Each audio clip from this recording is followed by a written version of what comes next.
त्यानंतर next theory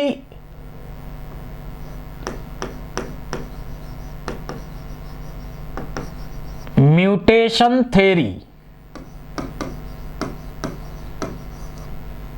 by Hugo de व्हेरिस.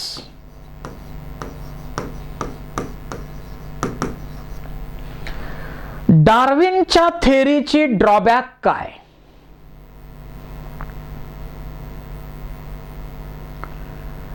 He explained variations, but we was unable to explain what is the cause of variation.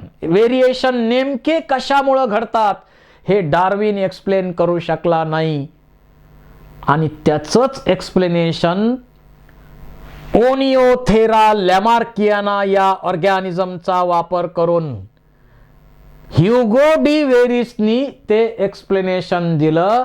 आणि Hugo D व्हेरिसचं म्हणणं काय? Mutation is cause of variation. Mutation is a cause of variation. परंतु या थेअरीची drawback आहे की एकटं mutation हे एकमेव कारण असू शकत नाही व्हेरिएशनचं. एकमेव कारण असू शकत नाही व्हेरिएशनचं. आणि त्यासाठी या कन्सेप्टमध्ये पुन्हा मॉडिफिकेशन करून नवीन थेअरी मांडली. त्या थेअरीचं म्हणणं आहे किंवा त्या थेअरीचं नाव आहे निओ डार्विनिझम और modern synthetic theory of evolution. The basic concept based on Debjonsky book Genetics and Origin of Species published in 1937. The term neo-Darwinism was coined by Romans and modern synthetic theory of evolution was designated by Huxley in 1942. Modern synthetic theory मध्ये डार्विनचा concept तर आपण घेतलेलाच आहे, natural selection. Hugo D व्हेरिसचं म्हणणं सुद्धा आपण ऐकून घेतलंय, त्याचंही आपण नाव इथं ऍड केलेलं आहे, म्हणजे म्युटेशनचा विचार सुद्धा केलाय. पण त्याच्याशिवाय अनेक कारणं आहेत, त्यांचाही विचार करायला हवा. आणि मॉडर्न सिंथेटिक थेअरीमध्ये तोच तर विचार केला गेला.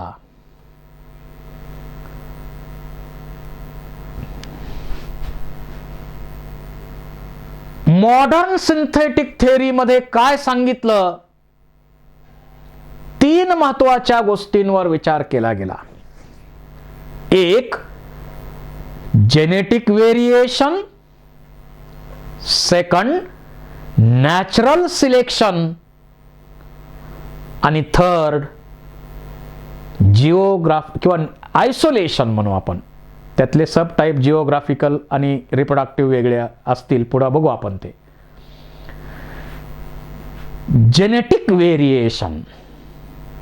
जीन पूल म्हणजे काय? Total number of genes in a population, कारण population is a basic unit of evolution. Underline this and question may ask which of the following is a basic unit of evolution. Gene pool म्हणजे काय? तर sum of the total genes in population forms a gene pool. त्यालाच आपण gene पूल म्हणतो. There is a free flowing of gene occurs during sexual reproduction. Sexual रिप्रोडक्शनच्या process मध्ये जीनचा free flow होतो. आणि जेनेटिक व्हेरिएशन्स त्यामध्ये होतात. व्हेरिएशनची कारणं काय काय आहेत तेच तर आपल्याला या थेअरीमध्ये सुरुवातीला पाहायचंय. एक, म्युटेशन हे एक महत्वाचं कारण आहे. म्युटेशन म्हणजे sudden change in hereditary material. Genetic material मध्ये अचानक बदल होणे म्हणजे म्युटेशन. मॉलिक्युलर बेसिस मध्ये आणि प्रिन्सिपल्स ऑफ इनहेरिटन्स या दोन्ही चॅप्टर मध्ये म्युटेशनचा उल्लेख आपण केलेला आहे, डिस्कस केलेला आहे.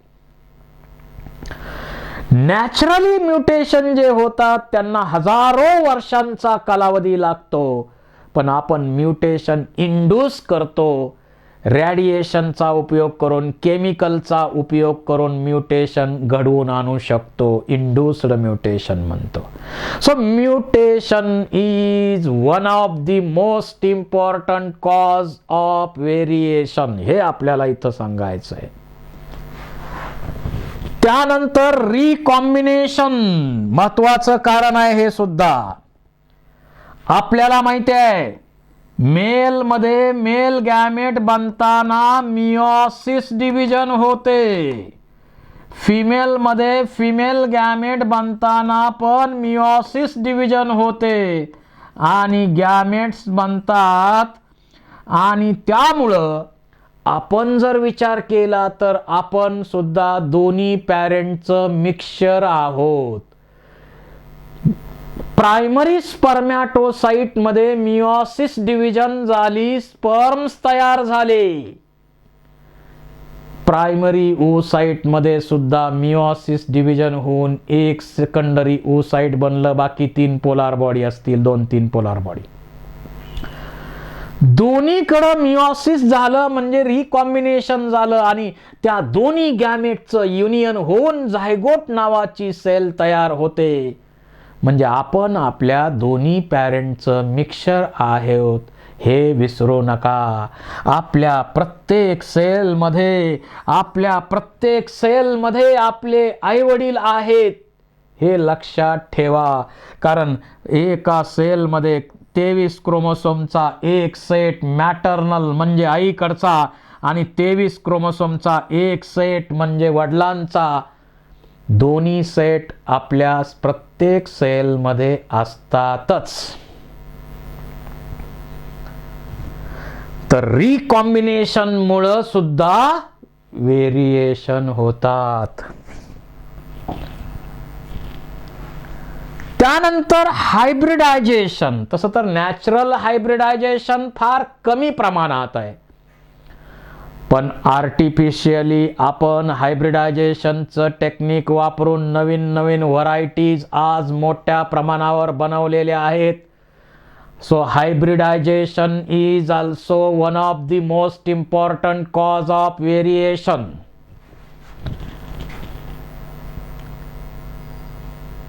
त्यानंतर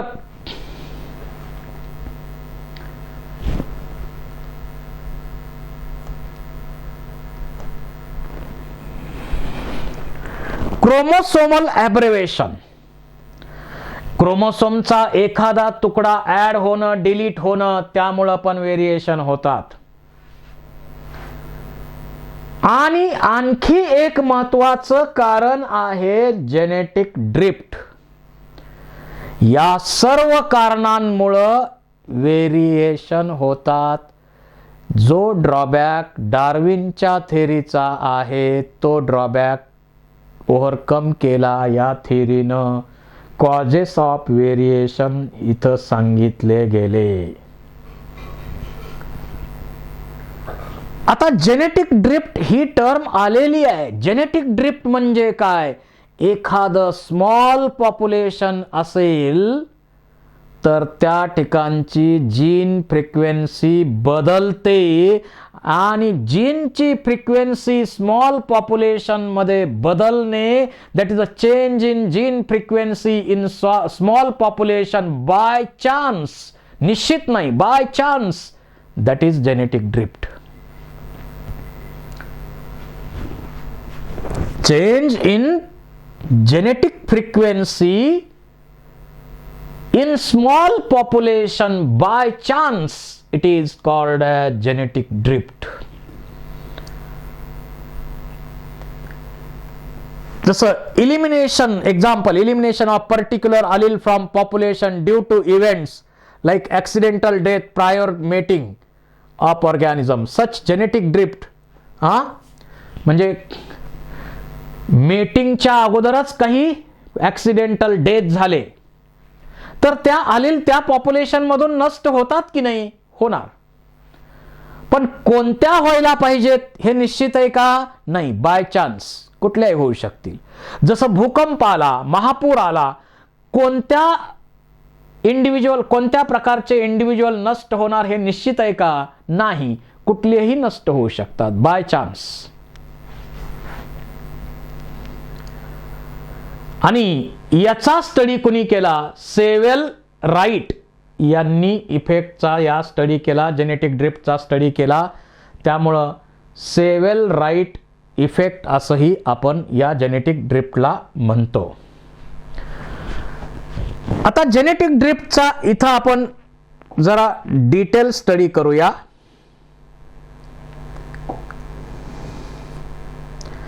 इथं जरा स्पेस आहे, आपण इथं अगोदर बघूया. समजा हा एक एरिया आहे, या एरियामध्ये एक स्पीसीज आहे, capital A capital A capital A capital A. आता capital A indicates homozygous dominant. capital A small a capital A small a, it indicates heterozygous dominant.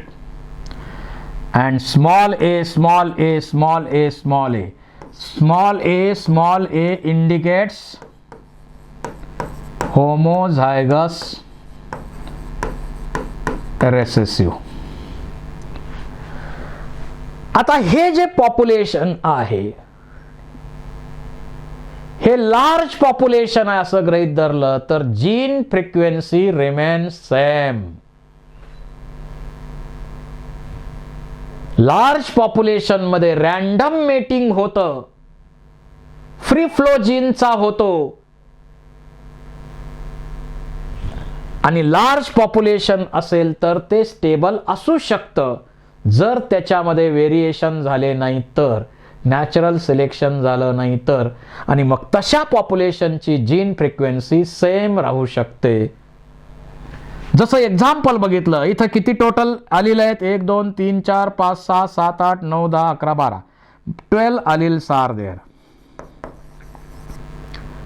आता कॅपिटल ए चा किती आहे? कॅपिटल ए किती आहे त्यापैकी? 1 2 3 4 5 6 6/12 that is 0.5. स्मॉल ए किती आहेत? 6/12 that is 0.5. so P plus Q equal to 1 that is 0.5 plus 0.5 equal to 1. Large population असेल, त्यामध्ये व्हेरिएशन म्युटेशन काहीच होत नसेल तर तिथली जीन फ्रिक्वेन्सी सेम राहते. जर एखाद्या पॉप्युलेशन मध्ये जीनची फ्रिक्वेन्सी 0.5 अशी असेल तर याचा अर्थ त्या ठिकाणी इव्होल्यूशन होत नाही, कारण जीन फ्रिक्वेन्सी सेम याचा अर्थ नो इव्होल्यूशन. पण जर याच्यामध्ये काही बदल झाला, समजा एखादा पॉप्युलेशन क्रॅश झालं, त्यामध्ये हे मारले गेले, समजा आता हेच मारले जातील असं काही समजायचं कारण नाही. आपल्याकडं कल्चरमध्ये कन्सेप्ट आहे, पुण्यवान लोकांना निसर्ग साथ देतो, परमेश्वर जगायची संधी, असं काही नाही. पुण्यवान असो पापी असो, यायचे त्यावेळी येणार, जायचे त्यावेळी जाणार.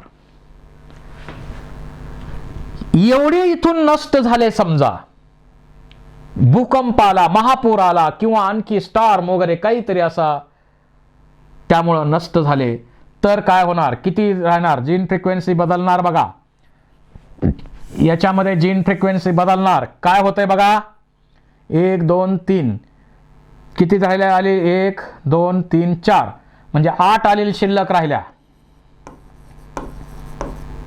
त्या 8 मध्ये बघा कॅपिटल ए 3/8 आणि राहिले स्मॉल ए 1 2 3 4 5 5/8. म्हणजे याची जीन फ्रिक्वेन्सी 0.3 झाली, याची जीन फ्रिक्वेन्सी 0.5 झाली, टोटल तर 1 असणारच आहे. ज्या अर्थी 0.7 झाली, 0.7 झाली, बरोबर आहे, 0.7 झाली. आणि त्याच्यामुळं जीन फ्रिक्वेन्सी इथं काय झाली, एकाची 0.3 एकाची 0.7. याचा अर्थ इथं व्हेरिएशन होत आहेत, चेंज होतोय. म्हणजे इथं या पॉप्युलेशनमध्ये इव्होल्युशन होत आहे असा याचा अर्थ आहे. जीन फ्रिक्वेन्सी बदलली तर याचा अर्थ त्या पॉप्युलेशनमध्ये इव्होल्युशन होत असलं पाहिजे. आणि सगळ्याच पॉप्युलेशनमध्ये इव्होल्युशन होतच असतं, एकदम इव्होल्युशन नाही असं पॉप्युलेशन कुठं आहे, होतच असतं इव्होल्युशन प्रत्येक पॉप्युलेशनमध्ये. कारण जीनचा फ्री फ्लो असतो, रॅन्डम मेटिंग त्यामध्ये असतं आणि व्हेरिएशन वेगवेगळ्या कारणांमुळं होतच असतात, सेक्शुअल रिप्रोडक्शन होत असतात आणि त्यामुळं तिथं व्हेरिएशन होतात, म्हणजेच इव्होल्युशन होतं, म्हणजेच जीन फ्रिक्वेन्सीमध्ये चेंजेस होत राहतात असं जेनेटिक ड्रिफ्ट सांगते आपल्याला. It is of 2 type. Genetic bottleneck, when in a season one population died leaving few individuals of population which becomes founder of new population, then it will produce only few genes by selection, only by chance new population emerged and it is similar to bottleneck. म्हणजे आता आपण explain केलेलंच आहे. जसं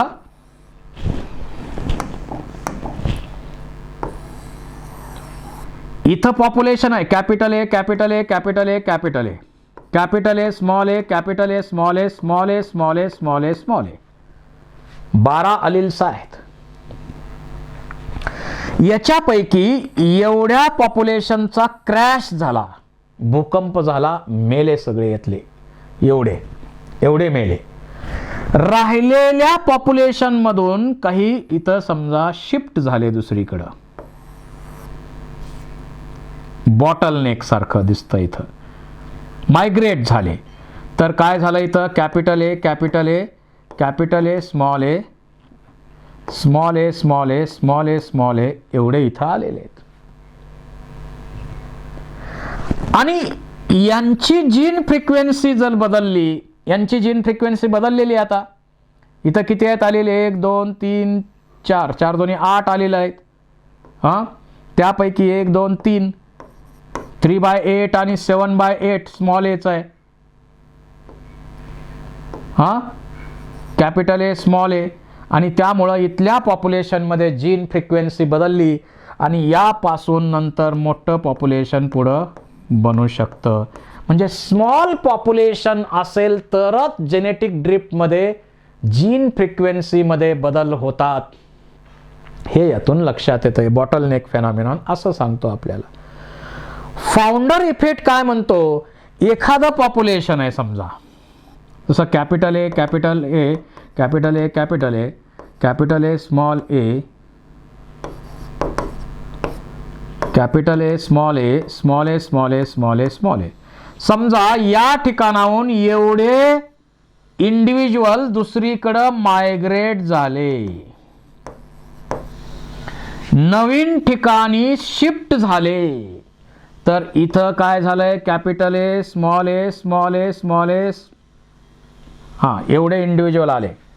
तर इथं आलेले किती आहेत, 4, 1/4 आणि 3/4.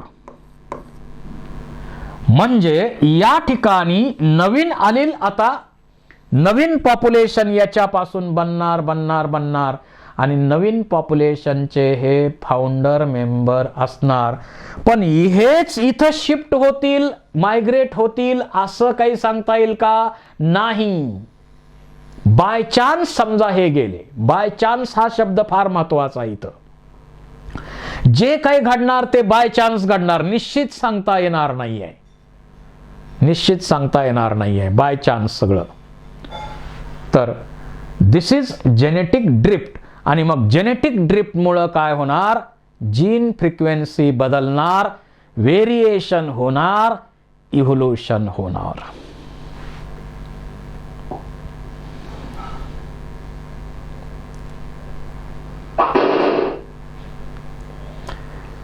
त्यानंतर natural selection. Natural selection already आपण चर्चेत घेतलेला आहे. Darwin's theory of natural selection, तो कन्सेप्ट इथंही आहेच. यामध्ये एक एक्झाम्पल घेतलेलं आहे, पेपर्ड मॉथ, बिस्टन बेटुलारिया.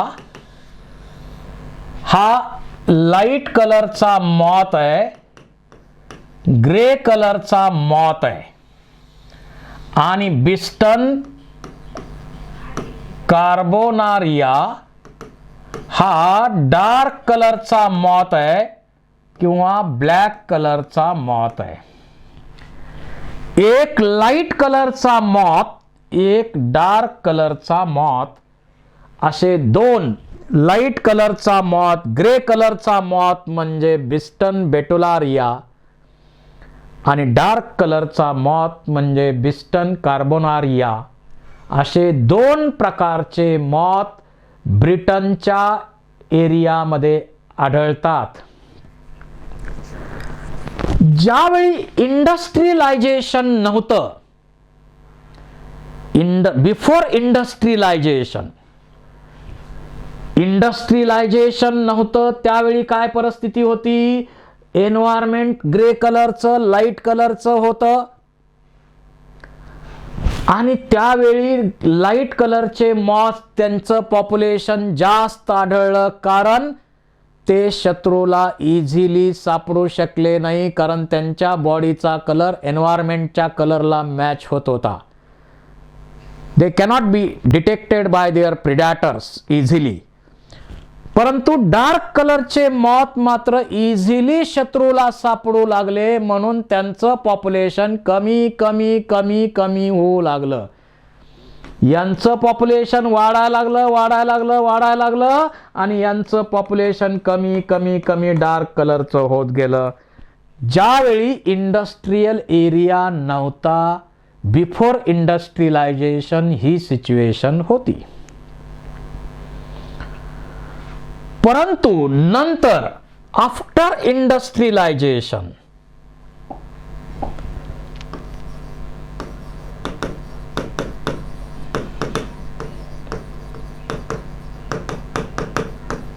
आता इंडस्ट्रियलायझेशन मुळे काय झालं? धूर बाहेर पडला आणि एन्व्हायरमेंट डार्क झालं.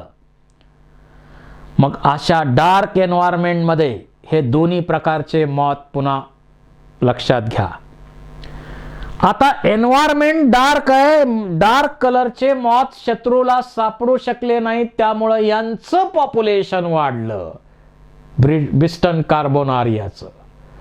आणि हे लाईट कलरचे मॉथ मात्र शत्रूला सहजासहजी सापडू लागले, त्याचं पॉप्युलेशन कमी कमी कमी झालं आणि यांचं पॉप्युलेशन वाढलं.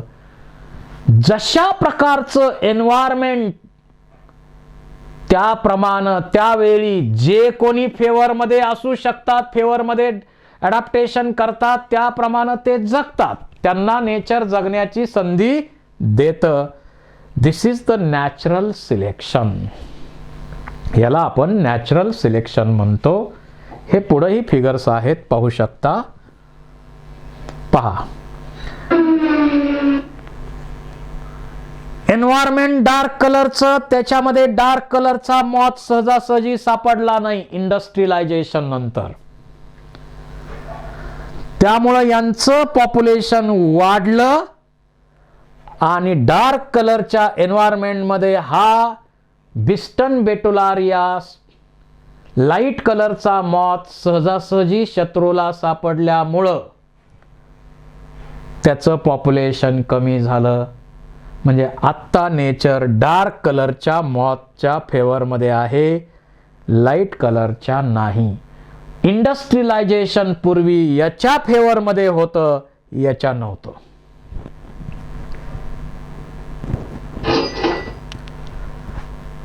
तेच इथं एक्सप्लेन केलेलं आहे.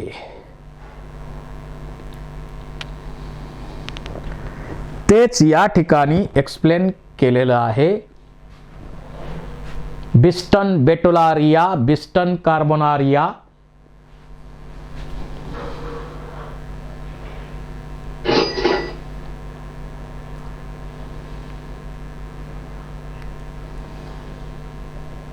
पहा. बिफोर इंडस्ट्रियलायझेशन विचार केला तर लाईट कलरचे मॉथ त्यांचं पॉप्युलेशन जास्त होतं, कारण एन्व्हायरमेंट लाईट कलरचं होतं, त्यामुळं ते शत्रूला लगेच सापडू शकले नाही. पण डार्क कलरचे शत्रूला लगेच सापडले म्हणून त्यांचं पॉप्युलेशन कमी झालं. पण इंडस्ट्रियलायझेशन नंतर काय झालं तर एन्व्हायरमेंट डार्क कलरचं झालं, आणि अशा डार्क कलरच्या एन्व्हायरमेंट डार्क कलर्ड मॉथच्या फेवरमध्ये राहिलं, त्यामुळं त्यांचं पॉप्युलेशन वाढलं आणि लाईट कलरच्या मॉथचं पॉप्युलेशन कमी झालं, असं इथं आपण पाहतोय.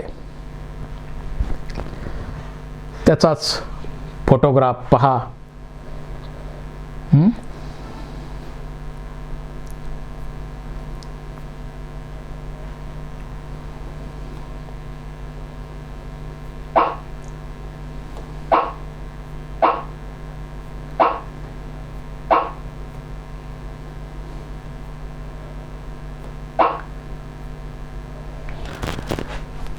Next concept is isolation. Isolation दोन प्रकारचं आहे. जिओग्राफिकल आयसोलेशन म्हणजे काय तर समजा हा एक एरिया आहे, या एरियामध्ये ही एक स्पीसीज ग्रो होत आहे, ही एक स्पीसीज या एरियामध्ये ग्रो होते. नंतर यामध्ये काही नॅचरल बॅरियर्स म्हणजे माउंटन, रिव्हर, म्हणजे मध्येच एक समजा नदीचा अडथळा निर्माण झाला या स्पीसीज या पॉप्युलेशनला,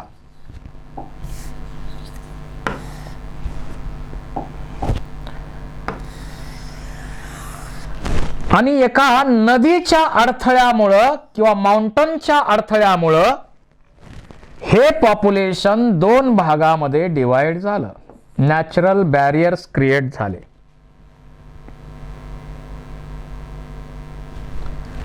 तर हे पॉप्युलेशन दोन भागामध्ये डिवाइड होईल.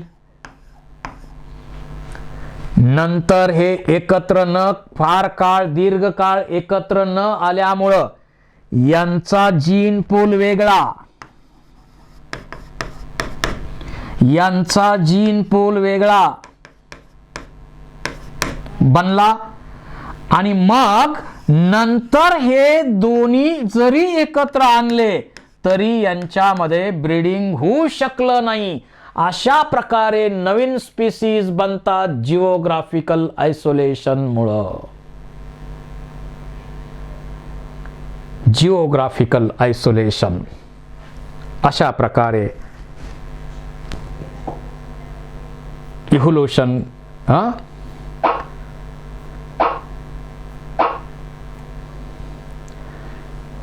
नॅचरल बॅरियर्स काही क्रिएट केले तर जिओग्राफिकल आयसोलेशन मुळे नवीन स्पीसीज बनतात. त्यानंतर रिप्रोडक्टिव्ह आयसोलेशन. तशी तर प्रत्येक स्पीसीज रिप्रोडक्शनच्या बाबतीमध्ये आयसोलेटेड असतेच, प्रत्येक स्पीसीज रिप्रोडक्शनच्या बाबतीत आयसोलेटेड असतेच. म्हणजे ह्युमनचं रिप्रोडक्शन ह्युमनच्या मेलचं ह्युमनच्याच फिमेल बरोबर रिप्रोडक्शन होणार, दोन वेगळ्या स्पीसीज मध्ये होणार नाही. समजा इथं आपल्या शेजारच्या याच्यामध्ये गार्डनमध्ये समजा एक आंब्याचं झाड आहे, एक वडाचं झाड आहे, एक कोकोनटचं झाड आहे, एकच आहेत. आता आंब्याला रिप्रोडक्शन साठी दुसऱ्या आंब्याच्या झाडाची गरज आहे, कोकोनटला रिप्रोडक्शन साठी दुसऱ्या कोकोनटची गरज आहे. म्हणून आंबा आणि कोकोनट दोघं रिप्रोडक्शन करणार आहेत आणि कोको मँगो बनवू असं म्हणणार आहेत का? नाही. Mango reproduces with mango, coconut reproduces with coconut, human reproduces with human, monkey reproduces with monkey. That is reproductive isolation. आणि निसर्गानं असं घडावं, याच्यासाठी अशा प्रकारे घडावं, त्यांच्यामध्येच आयसोलेशन व्हावं, याच्यासाठी मेकॅनिकल प्रयत्न केले. म्हणजे त्यांचे सीझन, रिप्रोडक्टिव्ह सीझन त्यांच्यामध्ये रिप्रोडक्टिव्ह सीझन फेवरमध्ये ठेवले. त्याचबरोबर सेक्स ऑर्गन्स त्यांच्यासाठी रिप्रोडक्शनसाठी फेवरमध्ये ऍडजस्ट केले.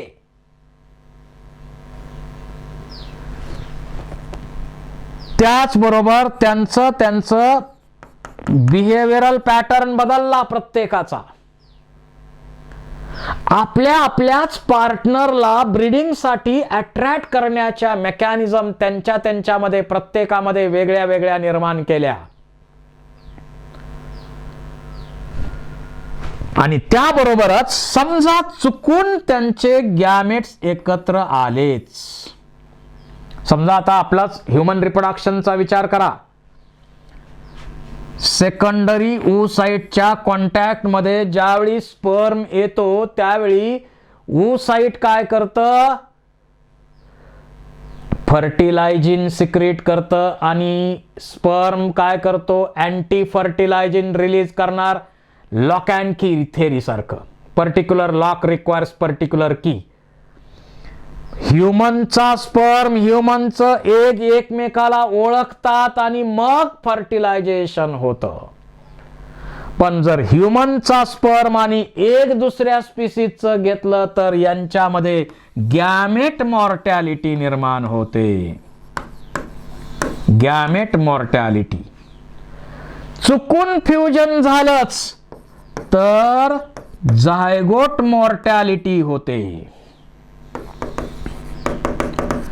चुकून जायगोट राहिलास एम्ब्रियो मॉर्टॅलिटी होते.